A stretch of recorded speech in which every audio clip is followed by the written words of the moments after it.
मान्यवर, मैं इस बिल के विरोध में अपनी बात कहने के लिए खड़ा हुआ हूं और मैं इस बिल का विरोध इसलिए कर रहा हूं मान्यवर कि ये बाबा साहब डॉक्टर भीमराव अंबेडकर के द्वारा बनाए गए संविधान के विरुद्ध है।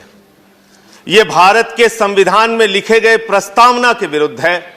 ये राष्ट्रपिता महात्मा गांधी और शहीद आजम भगत सिंह के सपनों के भारत के विरुद्ध है। इसलिए मैं इस बिल के खिलाफ बोलने के लिए, अपनी बात कहने के लिए खड़ा हुआ हूं।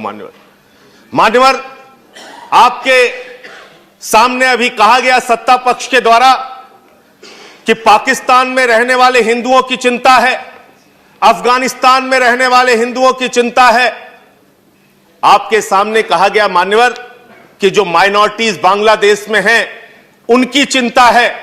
मैं आपके माध्यम से सरकार से बड़ी विनम्रता पूर्वक पूछना चाहता हूं, आपको गुजरावाला में रहने वाले हिंदुओं की चिंता है, कीजिए, करना चाहिए, लेकिन गुजरात में, आपके गृह राज्य में पूर्वांचल के हिंदू, बिहार के, यूपी के मारे गए, पीटे गए, भगाए गए, उनके बारे में एक शब्द आपने क्यों नहीं बोला? इसको आज इस सदन में बताइए, अपना स्टेटमेंट दिखाइए।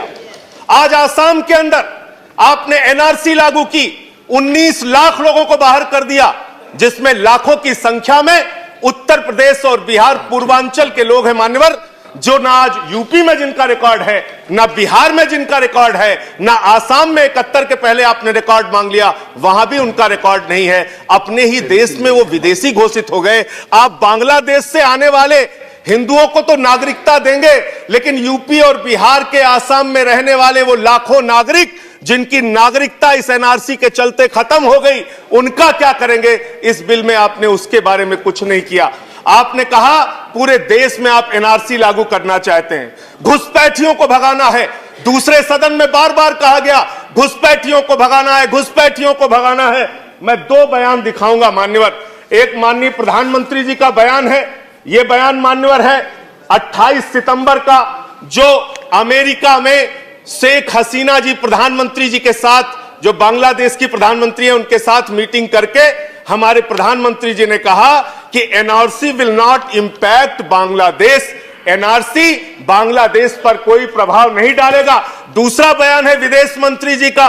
यह बयान इनका है माननीय 20 अगस्त का, ढाका बांग्लादेश में विदेश मंत्री जी ने कहा, एस जयशंकर जी ने, कि एनआरसी जो है वो हमारा इंटरनल मैटर है, आंतरिक मामला है। आप कहते हैं घुसपैठियों को भगाएंगे, आप तो कह रहे हैं ये आपका आंतरिक मामला है। इसका मतलब आपको अगर घुसपैठिए मान लीजिए मिल गए, 2 करोड़ घुसपैठिए अगर आपको मिल गए, तो आप हिंदुस्तान के अंदर एक घुसपैठिया देश बनाएंगे और उन घुसपैठिया देश बना के उन घुसपैठियों को रखकर देश की जनता के टैक्स पेयर्स के पैसे से उनको बिजली फ्री, पानी फ्री, चिकित्सा फ्री, शिक्षा फ्री। आप करना क्या चाहते हैं? इस देश में अपनी सनक को पूरा करने के लिए आप कुछ भी करने के लिए तैयार हैं। यह देश को तोड़ने की आपकी संस्कृति है। हिंदू धर्म जिसको हम मानते हैं, जिसको हम जानते हैं, वो वसुधैव कुटुंबकम की बात कहता है मान्यवर। वो कहता है पूरा विश्व हमारा परिवार है। हम उस अवधारणा को, उस धर्म को मानने वाले लोग हैं।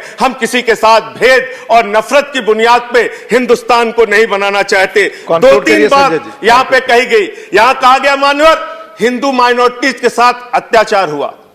इतनी मीटिंग हुई बांग्लादेश के प्रधानमंत्री के साथ। आज आप बताइए, कब आपने प्रधानमंत्री जी ने या विदेश मंत्री ने कभी एक बार भी हिंदू माइनॉरिटीज के अत्याचार का मुद्दा उनके सामने उठाया हो? उसका जिक्र आप कीजिए। अंत में 5.5 साल आपकी सरकार हो गई, आप कह रहे हैं हम घुसपैठियों को भगाएंगे, घुसपैठियों को भगाएंगे। गृह मंत्री जी, जब आप वक्तव्य दीजिए तो 5.5 साल में 5.5 घुसपैठिया अगर आपने भगाया हो, उनका नाम बता दीजिए। धन्यवाद। उनका नाम बता दीजिएगा आप। इसका मतलब आप इस देश को अपनी सनक से चलाना चाहते हैं। आप इस देश को तोड़ने की संस्कृति में यकीन रखते हैं, नफरत फैलाने की यह संस्कृति में यकीन रखते हैं। इस सोच को, इस विचार को बंद कीजिए। और आम आदमी पार्टी इसीलिए इस बिल का विरोध कर रही है कि ये देश के संविधान की मूल आत्मा को नष्ट करने वाला बिल है। माइंड द न्यूज रूम की रिपोर्ट। Thank you for watching our video. अगर आपको हमारी वीडियो पसंद आई हो तो इसे लाइक जरूर करें और हमारे चैनल को सब्सक्राइब करना ना भूलें।